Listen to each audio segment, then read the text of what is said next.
¿Listo? Bueno. Hipotermia. Bien, la hipoxia es el primer factor de riesgo, pero en general la hipoxia se complica con hipotermia. La temperatura normal 24 horas después del parto es entre 35 y 36,5 grados centígrados. Lo ideal es estar en el margen de 36 a 36,5. Para eso, a veces hace falta contar con una unidad de cuidados intensivos o con una incubadora. Ya habíamos dicho que tenía algunas contras los neonatos. ¿Por qué pierden tanto calor? Tienen una amplia superficie dérmica, tienen piel poco queratinizada, escasa grasa corporal, poco flujo sanguíneo en las extremidades y encima no pueden lograr mantener su temperatura como hacemos nosotros con el temblor, porque no tiemblan durante la primera semana de vida. ¿Qué es lo que pasa si la temperatura es menor a 35 grados? Por eso le dije que hay que tratar de arrimarla lo más que se pueda a 36, 36 y medio. Empieza a haber algunos trastornos de motilidad intestinal y esto favorece el riesgo de las infecciones. Si la temperatura es menor a 34 grados centígrados, ya no tiene reflejos, no hay digestión y la madre lo separa, lo deja de costado.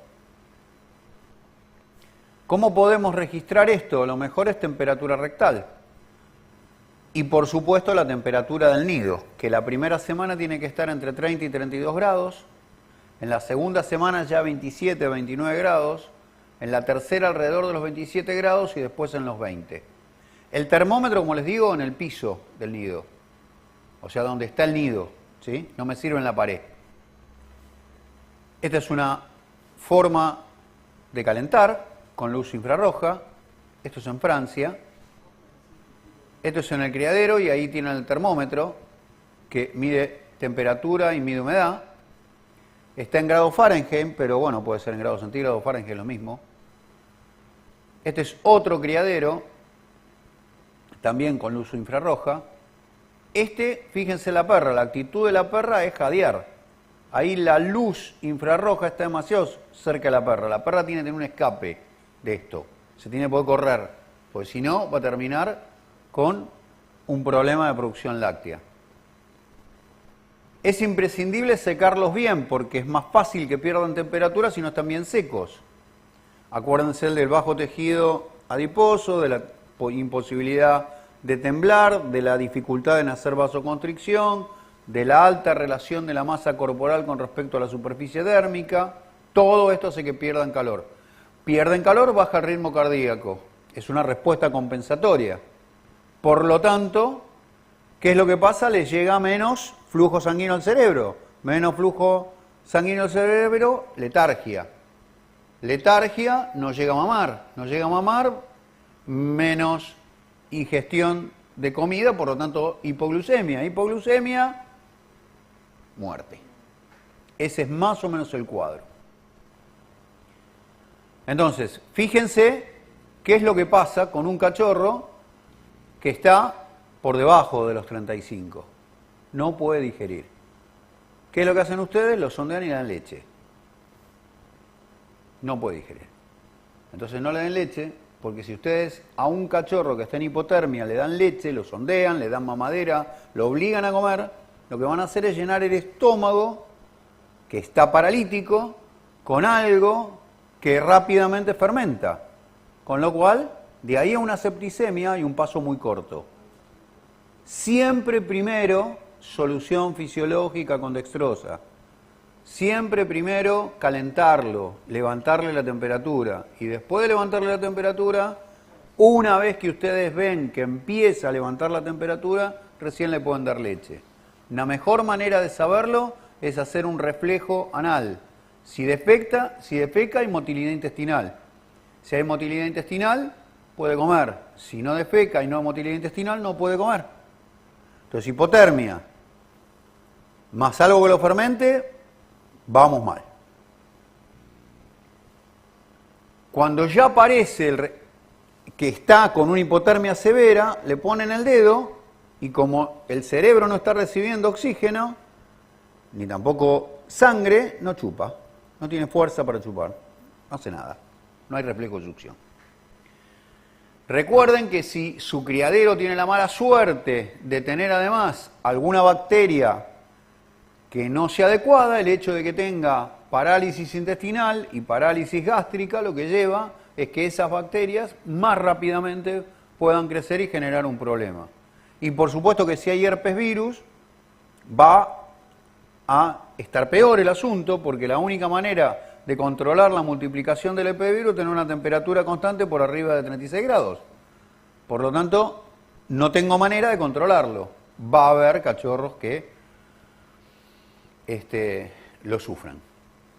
Tengan en cuenta que si esto pasa en las primeras horas, estoy bloqueando la posibilidad de que reciba anticuerpos, porque la mayor absorción de anticuerpos se produce durante las 4 a 8 primeras horas de vida. O sea, más allá de que la madre tenga o no tenga anticuerpos, suficiente cantidad de anticuerpos en el calostro, que el cachorro esté agarrado a la teta no significa que esté mamando. Entonces, para saber si está mamando, lo tengo que pesar antes y después. Si yo peso el cachorro antes y pesa X, y luego lo peso después de mamar y pesa X más algo, significa que mamó el algo que pesa más de lo que pesaba antes, ¿ok? Prácticamente es 1 gramo por cada mililitro de leche que mamó.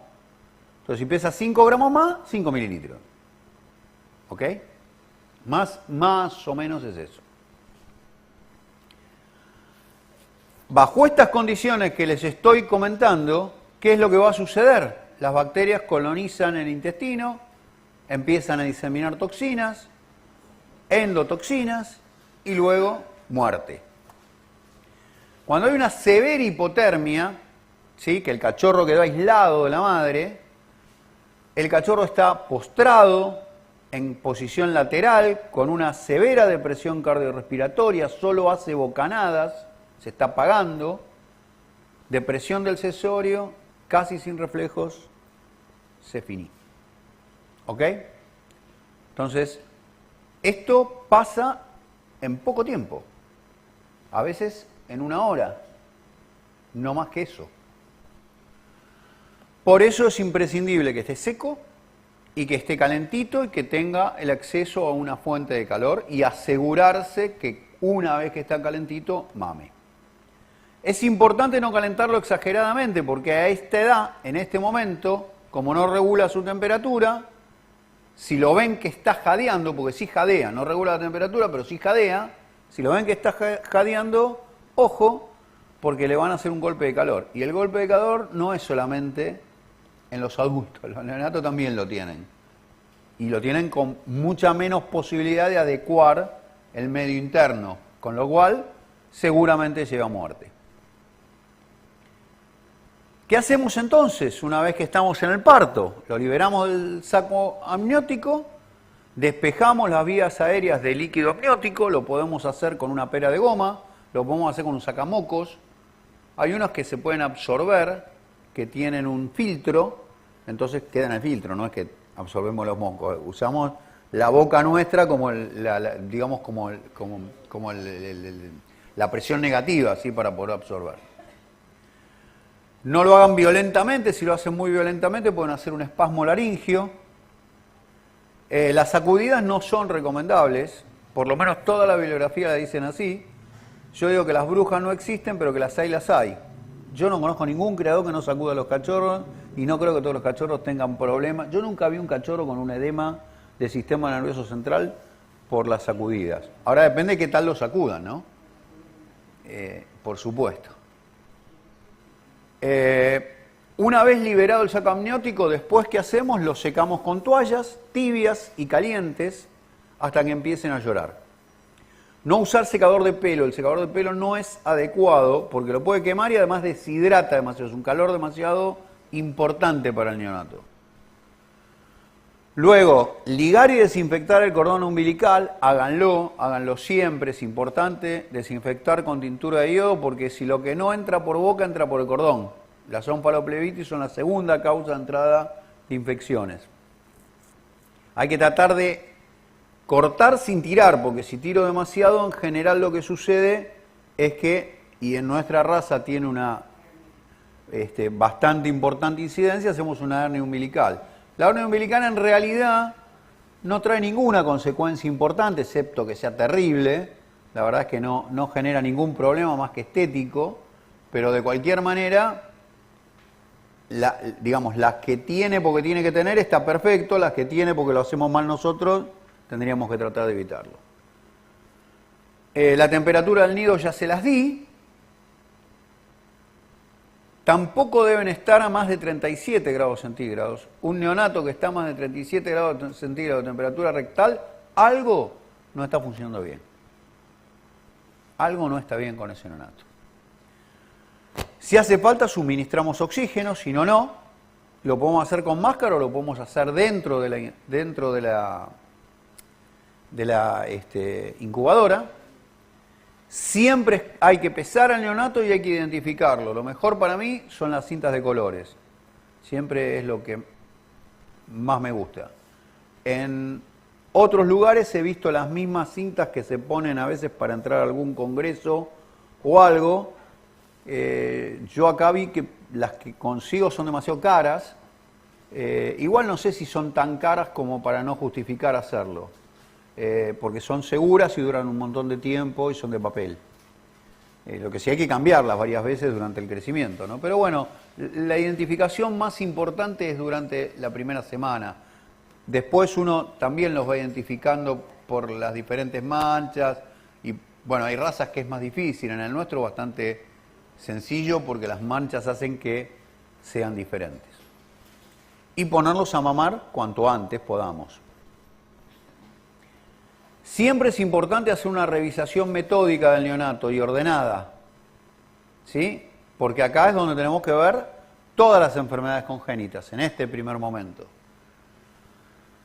Paladar hendido, atresia anal, anasarca, hidrocefalia, espina bífida, anormalidades cardíacas que a veces las podemos detectar, ónfalocele, o sea, la hernia umbilical, anormalidades en los miembros, desde poiquilodáctiles, o sea, sobran dedos o faltan dedos, ¿sí?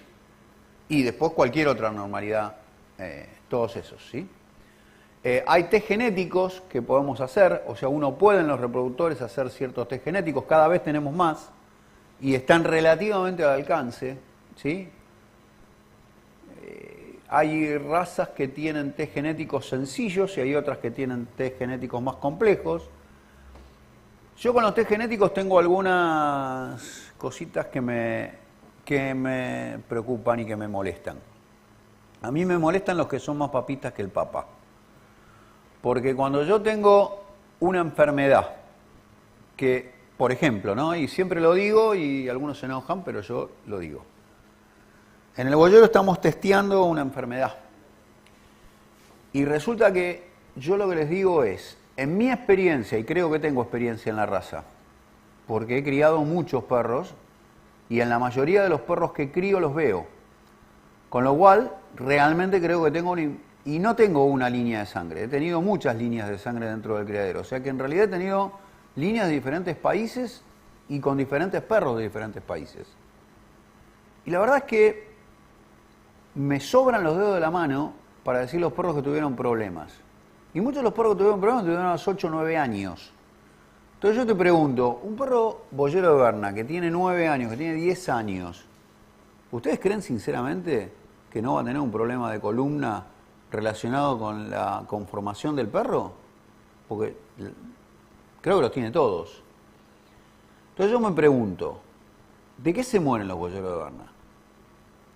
Y yo veo que los boyeros de Berna se mueren de torsiones gástricas, primera causa, lejos, luego se mueren de golpe de calor, y ahí nomás, parecido al golpe de calor, yo te diría que por ahí en algunas líneas más, de cáncer. Sobre todo de histiocytosis maligna, que no es tan frecuente, pero quiero decir, no es que todos los boyeros de Berna tienen histiocytosis maligna. Lo que digo es que es mucho más frecuente en el boyero de Berna que en otras razas, ¿sí? Pero qué sé yo, no sé, debo haber visto en todos estos años 30 casos, 40 casos de ictiocitosis, lo cual es un montón, porque si yo dijera cuántas vi de boxer, y creo que no vi ninguna, y en el ovejero alemán me acuerdo de uno, entonces claro, es mucho, pero comparado con más de 2.000 cachorros criados de boyero de Berna, me parece que no es tan importante. Ahora, si vos me preguntás de mis registros, ¿cuántos perros se mordieron de torsión gástrica? Y yo te digo de que de lo que tengo registrado, yo casi un 40%. De los perros que tengo registrado la causa de muerte, casi un 40% murió de torsión gástrica. Y le pregunto con total sinceridad, ¿cuántos de ustedes fijan el estómago preventivamente? Levanten la mano. O sea, tienen una enfermedad que, que manifiesta el 40% de mortalidad en la raza, que se previene perfectamente con una cirugía que ninguno hace, pero sí hacen un test que me muestra 3 perros sobre 2.000, 5 sobre 2.000. Perdón, no los entiendo. Discúlpenme, pero no los entiendo. Mis perros tienen todo fijo el estómago, porque se me murieron 2 en mi cara, y yo estaba ahí y no pude hacer nada. Y les digo, estoy cansado de operar torsiones gástricas. Tuve Emervet prácticamente durante 10 años atendí todos los casos de ovejero alemán del doctor Casals. ¿Se acuerdan los que vivieron en el olivo del doctor Casals? Criaba ovejeros. Bueno, llegué a operar 3 perros de torsión gástrica en Navidad. O sea, más de 80, 90 torsiones gástricas al año. Con lo cual estoy seguro de lo que les digo. Se me han muerto perros míos que yo sabía que estaba torcido y no llegaba a la cirugía. Cuando haces una cesárea, ¿podés, ya que estás haciendo... Cuando hago una cesárea, hago una cesárea. No se puede hacerlo. Cuando hago una cesárea, mi objetivo es que la perra se despierte lo antes posible para poder atender a los neonatos. Si yo lo duermo para hacerle una fijación de estómago, lo que hago es retrasar el tiempo que la perra va a estar atendiendo a los cachorros. Con lo cual mi objetivo en la cesárea está perdido. O sea, yo no duermo profundamente una perra en cesárea, porque para dormir una perra en cesárea profundamente tengo que esperar que se despierte para que los cachorros puedan mamarla, porque por el calostro le pasa la anestesia, la mayoría. Entonces, no es lo... Tampoco se gasta. ¿Tampoco? Porque muchas veces... No, yo no hago nada, hago cesárea. Cuando hago la cesárea, hago la cesárea. Nada más. Bueno, después de eso, tomar la temperatura corporal, recordar que no hay reflejo de succión por debajo de 35 grados, no se debe, como les dije, suministrar leche, hay que usar un termómetro pediátrico, no termómetro de vidrio, que sea frágil, que se mueva y que no lastime, ¿sí? Bien, ¿qué más? En promedio la temperatura rectal ya les dije que es de 35 al nacer, después va subiendo, pero si ustedes tienen un nido caliente, en general lo pueden mantener en 36 grados a un neonato. Cuando ustedes hacen el APGAR, esto fue discusión del último Congreso Europeo de Reproducción Animal. Todos los APGAR que presentaban tenían temperaturas de arriba de 36,5. Yo te digo que ningún cachorro que nace tiene 36,5 si vos le tomás al minuto de nacido la temperatura. Ninguno tiene 36 grados y medio. Háganme caso, no me crean. Próximo parto, en cuanto nace, pongan un termómetro. A ver si tiene 36 grados y medio. Entonces está dibujado. Cuando a mí me presentan algo que yo hago en la práctica y que no es como hago en la práctica, está dibujado el número. Y es así. No me van a convencer. Porque no, yo no, el perro que nace no lo llegué a secar. Antes del minuto no lo llegué a secar. ¿Cómo lo sequé? Está todo lleno de líquido amniótico, no tengo tiempo de secarlo. No, al minuto no puedo tomarle la temperatura y estar arriba de 35. No está arriba, está abajo. Ok. Bien, ¿qué más? Temperatura. Entonces, fíjate, al momento cero de nacer, 33,5 de promedio. Este sí te lo creo. Y a las 24 horas, 36,5 sí te lo creo. Pero no te creo que en cuanto nazca está en 35,5 ni en 36. ¿Qué es el Score Apgar? El Score Apgar es una enfermera de Estados Unidos que se llamaba Virginia Apgar, que en 1950 era una enfermera de un equipo de anestesia que hizo una medición en los neonatos, que tiene que ver la A con la apariencia, la P con el pulso, la G de Grimace, que es expresión, la A de actividad, activity, y la R de respiración. Con todo esto parametrió, ¿sí? Y entonces clasificó a los bebés, porque esto fue hecho para humanos, clasificó durante el primer minuto de vida esos bebés para saber qué tan necesarias eran las medidas de urgencia que tenía que poner para salvarles la vida. Se adapta a diferentes especies y también se adaptó a la medicina veterinaria. Y en medicina veterinaria la adoptó una doctora italiana, ella, que se llama Veronesi, ¿sí? Y entonces se hizo un Apgar modificado según Veronesi. Veronesi, ¿qué midió? Frecuencia respiratoria, frecuencia cardíaca, respuesta a los estímulos, actividad y color de las mucosas.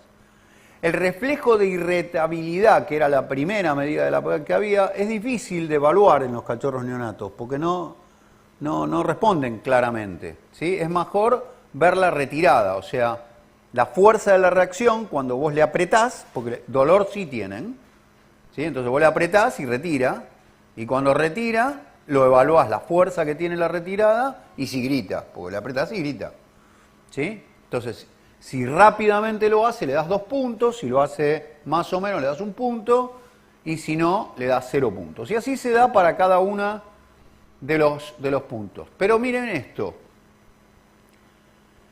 Los cachorros que tienen de 7 a 10 puntos se los considera sin distrés, o sea, son cachorros que están bien.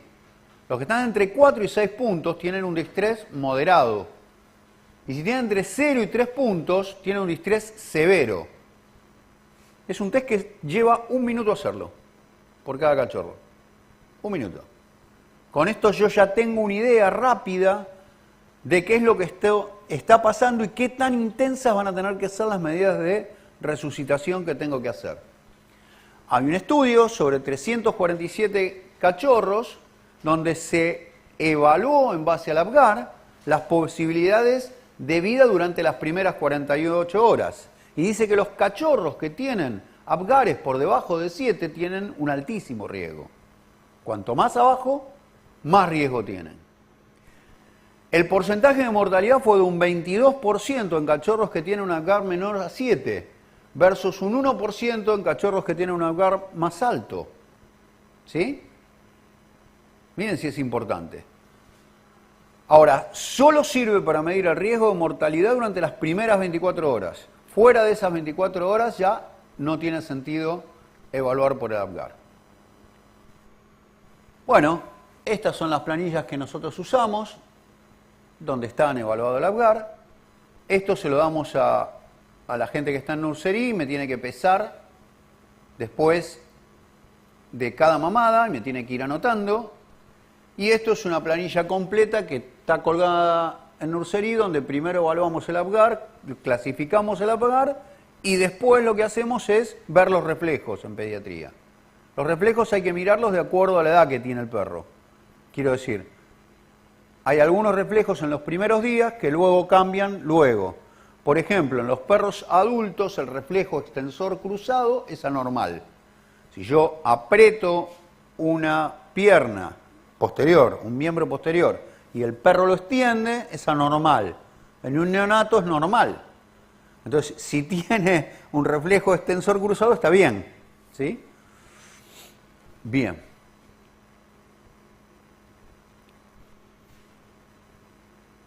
¿Qué otras cosas evaluamos? Temperatura rectal, anomalías congénitas y el peso corporal. Sobre todo esto hacemos una evaluación de qué tan grave está este cachorro. hay una relación muy importante entre todo lo que tiene que ver con la glucemia, o sea, la hipoglucemia y la inmunidad. Los cachorros y gatitos están muy predispuestos a tener hipoglucemia. ¿Por qué están predispuestos a tener hipoglucemia? Porque no tienen reservas en el hígado. No hay reservas energéticas en el hígado y no tienen grasa de donde sacarla. Entonces rápidamente se quedan hipoglucémicos. Cuanto más chiquito es el cachorro, más rápido se pone hipoglucémico. Por lo tanto, tenemos que darle calostro, porque el calostro tiene dos funciones. El calostro tiene una función inmunológica, que tiene que ver con la carga la placentación de la perra es endotelio corial. Entonces eso hace que haya muchas capas entre el útero y el cachorro, ¿sí? Está separado el cachorro por las capas de la placenta. ¿Esto qué hace? Que solo un 5% de las inmunoglobulinas se absorban durante la gestación, hecho totalmente diferente a la mujer. Entonces, por el tipo de placentación. Por lo tanto, el cachorro nace prácticamente sin inmunoglobulinas. Y la única posibilidad para absorberlas es durante cada vez es menos. Antes eran las primeras 48 horas, después eran las 36, después eran las 12, ahora son las 8. Próximo congreso serán 2 horas. Pero bueno, en principio son 8 horas. ¿Sí? Entonces, tenemos que hacer que mame calostro rápido. Ahora, la otra función es energética. El calostro es energía. Entonces, si no mama calostro, tengo que darle energía con algo.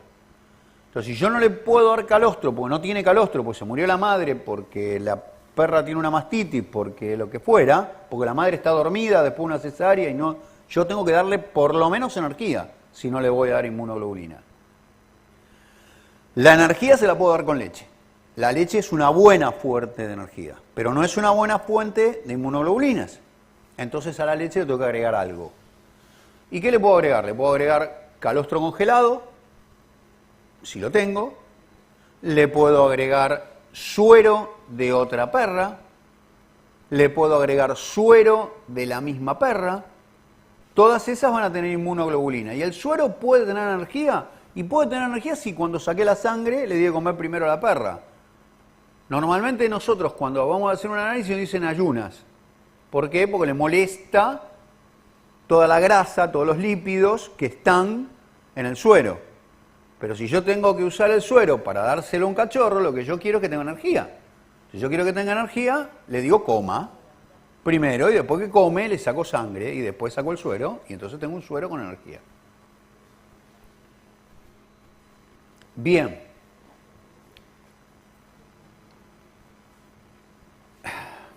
Entonces, tienen un hígado inmaduro, no tienen adecuadas posibilidades de energía y si no maman, rápidamente baja la glucemia. Al bajar la glucemia, baja la temperatura, el mismo cuadro. Además, la caída de energía de producir hipotermia produce endotoxemia, por la hipotermia en sí, por la parálisis intestinal. Entonces, siempre tengo que tener en cuenta eso, porque hasta los 6 días no tienen posibilidad de temblar. Entonces necesito darle energía. ¿Qué más? A ver, estoy empezando a cortar porque si no, no llegamos. Yo cuando veo que es así, empiezo a cortar, ¿viste? A ver, ¿qué más podemos decir? Esto sí me parece interesante. Un parámetro que es indicador de las chances de sobrevida, porque hasta ahora les dije que el Apgar me daba chances de sobrevida durante las primeras 24 horas. ¿Estamos? Pero pasaron las primeras 24 horas, ¿qué hacemos? ¿Cómo evalúo las chances de sobrevida? Bueno, el aumento de peso de las primeras 48 horas es un fuerte indicador, es un muy fuerte indicador de la posibilidad de sobrevida del cachorro. Fíjese, es una medida sencilla, solo hay que pesar. ¿Sí? Bien. Se considera fisiológico que un cachorro baje durante el primer día, las primeras 24 horas, hasta un 10% de su peso. Pero entre el nacimiento y las 48 horas no debería perder más que el 4% del peso que nació. Quiere decir que debería recuperar parte de ese 10% que perdió antes. ¿Ok? Se considera entonces que un retardo se define como un riesgo de más de un 4% de pérdida durante esas primeras 48 horas. Fíjense que le estoy hablando de pérdida, no de ganancia. Mamó, tiene mucha leche, tiene todo manganudo, y yo me conformo con que no pierda más de un 4% durante ese primer tiempo. ¿Sí? Genial. En un estudio reciente, casi el 40% de los cachorros con crecimiento retrasado murieron durante el periodo neonatal versus un 5% de los cachorros con un correcto porcentaje de crecimiento a los 2 días de vida. Fíjense la diferencia entre una cosa y la otra. Qué importante es qué es lo que pasa en esos 2 primeros días.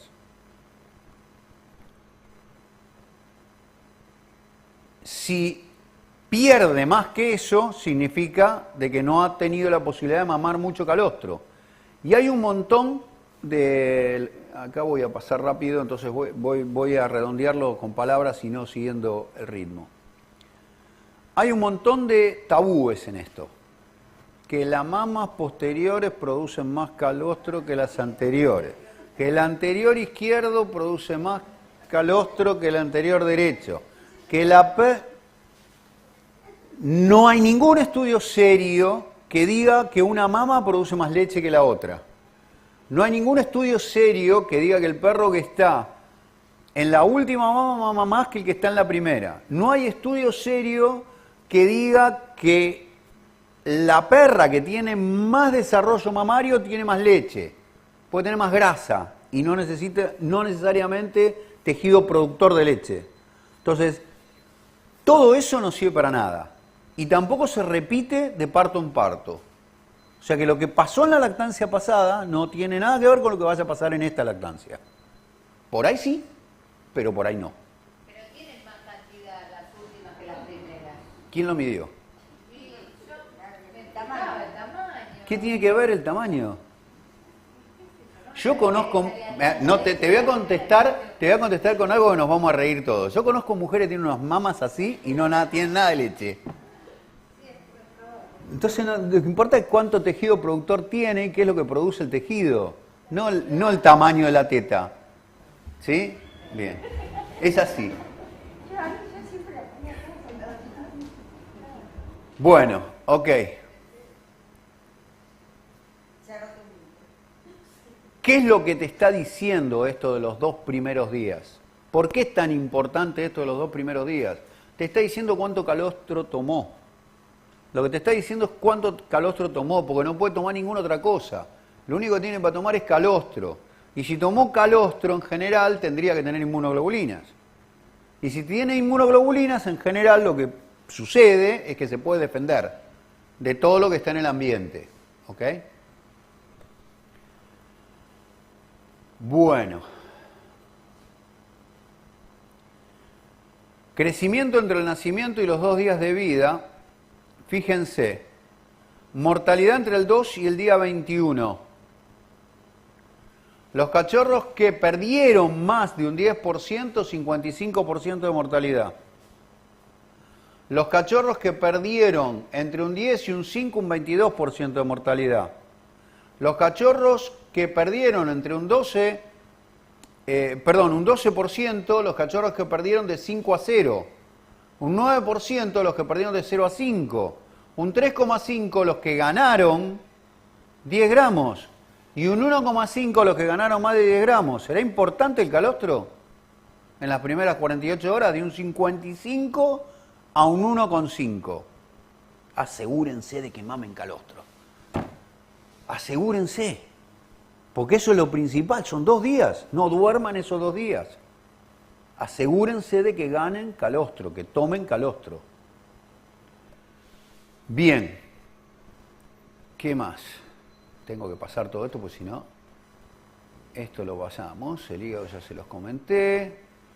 ¿Qué hacemos en caso de hipoglucemia? Si tenemos leche sustituta, Nosotros teníamos una leche sustituta que tenía, yo no puedo mostrar, pero por ahí atrás hay algo que tenía leche sustituta, ¿sí? Bueno, yo lo que digo es, hínchenle los pies para que la traigan de vuelta, porque era bárbara la leche sustituta esa. Y no tenemos ninguna otra leche sustituta que valga la pena. Entonces no nos queda más remedio que hacer las recetas caseras que tenemos. ¿Qué otras opciones tenemos? Si no son recetas caseras. ¿Tenemos la posibilidad de congelar leche? Tenemos la posibilidad de congelar leche. ¿Eso es difícil? No es difícil. Es fácil sacarle leche a una perra, sobre todo a perras de algunas razas.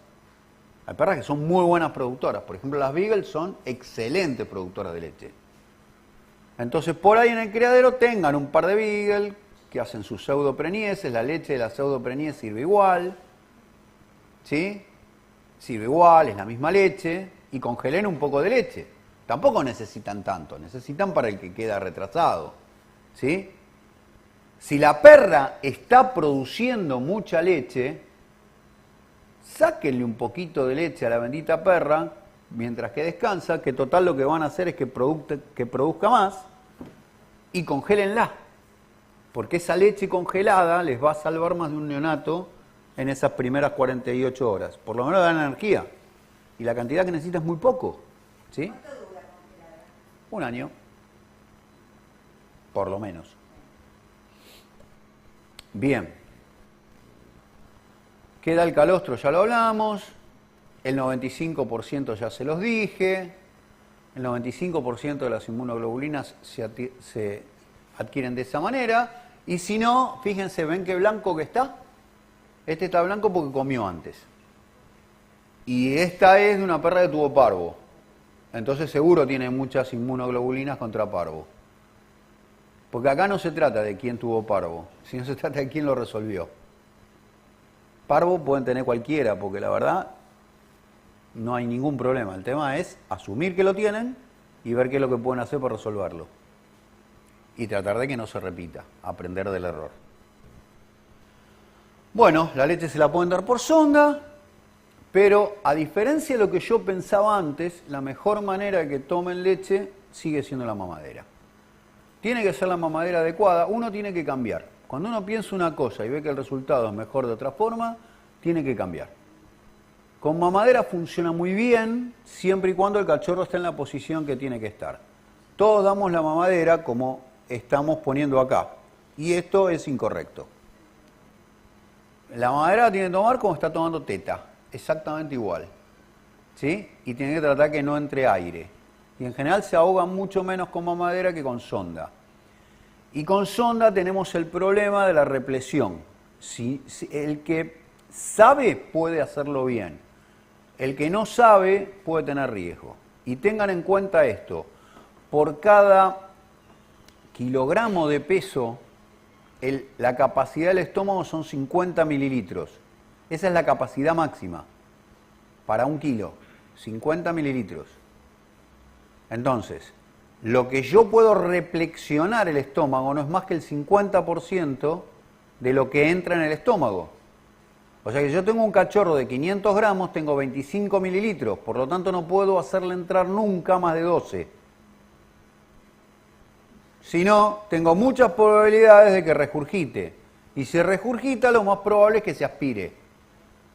Y si se aspira, se finí. Se acabó. Bien, esto lo paso. Pregunte. Los miligramos que se le da de la leche. No, los mililitros, sí. ¿Es en el día? No. Es por mamada. ¿Por cada vez? Por cada mamada. No más del 50% de la capacidad gástrica. 50% de la capacidad gástrica es como que le diste una panzada. ¿Sí? Porque vos no comés el 50% de tu capacidad gástrica. Si comés 50% de tu capacidad gástrica, no podés dormir. No podés caminar, no podés correr, no podés hacer nada. Ok. Y respecto, perdón, de la dextrosa, Sí. ¿se le aplica vía intravenosa o en No, la leche? no. La dextrosa, todo lo que se pueda en un neonato se va por boca. De cualquier manera, ¿para qué quiero yo la dextrosa? Porque vamos a explicar bien, porque yo sé que vos leíste retroceso y yo pasé rápido, para que no leyeras. Te quiero explicar por qué. Porque en realidad tenés 10 veces otras formas de dar energía mejor que la dextrosa. La dextrosa la tenés que dar cuando vos no tenés remedio porque el cachorro es tipo térmico. Entonces vos no podés dar leche. Entonces le tenés que dar algo para levantarle la temperatura. ¿Con qué se la levantás? Con calor y con dextrosa por boca. La dextrosa no la podés dar sola, porque si vos das dextrosa sola, el problema que vas a tener es que se va a salir del estómago, ¿sí? Porque está muy concentrada al 5%. Entonces la tenés que diluir a la mitad. ¿Y con qué la vas a diluir? Con otro suero, con solución fisiológica. Entonces la pasás al 2,5 en vez de al 5, ¿sí? Pero eso es una medida de urgencia y no es una medida normal. Lo normal es que vos levantes la temperatura y que le puedas dar leche. Bien, y esta es la forma. Esta es la forma que tiene que mamar el cachorro. Tiene que tomar la mamadera como mama. Exactamente igual. Bien, ¿qué más? La tabla de razonamiento. Bueno, esta tabla estaba en todas las leches que ustedes vieron, o sea, ¿no? Bueno, cópienla, saquen una foto. Eso es, primera semana, según el tamaño, 8 veces por día, 5 veces por día, 4 veces por día, 4 veces por día hasta la cuarta. Es muy raro que ustedes le den mamadera a la cuarta semana a un cachorro. El cachorro en la cuarta semana está comiendo papilla, ¿sí? Pero bueno, póngale, ¿sí? Y ahí dice las cantidades que más o menos tienen que tomar. Nunca es a discreción, siempre es medida. Porque el cachorro está muerto de hambre, lo más seguro es el sobreingeste. ¿Sí? Yo estoy recontrapasado. Bueno, listo, me aburrí. Ya está, hasta acá llegamos. ¿Sí? No, les voy a mostrar algo más. Estas son congénitas. Hidrocefalia, encéfalocele, paladar hendido, anasarca, otro anasarca, imperforación del ano, no tiene ano, ¿sí? Recuerden, si ustedes no tienen madre, tienen que hacer que defeque y que orine, ¿sí? Bien. Bueno. Perdón, es mucho tema, es poco tiempo, nos pasamos de largo por bastante, traté de contarles lo más importante, si quedó algo en el tintero, será la próxima. Bueno, yo quiero agradecer en nombre del club del Bollero de Berna. No anda, pero... Anda. Hola. Quiero agradecer en nombre del club porque Rubén siempre nos ha apoyado, siempre ha estado al lado nuestro, dando esta clase que la hizo desinteresadamente, un pequeño presente en nombre del club. Muchas gracias. Y lo que queremos es agradecerte y que sigas dando estas clases que para nosotros no, yo no tengo muchísimo. La verdad es que no tengo ningún problema, para mí es un placer. Lo digo con sinceridad, yo considero de que hay cosas que uno debe ser agradecido en la vida. Y a mí los perros siempre me ayudaron mucho. Así que, nada. Es una forma de devolverlo. Es una forma de devolverlo con todos ustedes. Bueno, esto ya sé quién lo escribió. Muchas gracias. Gracias por todo.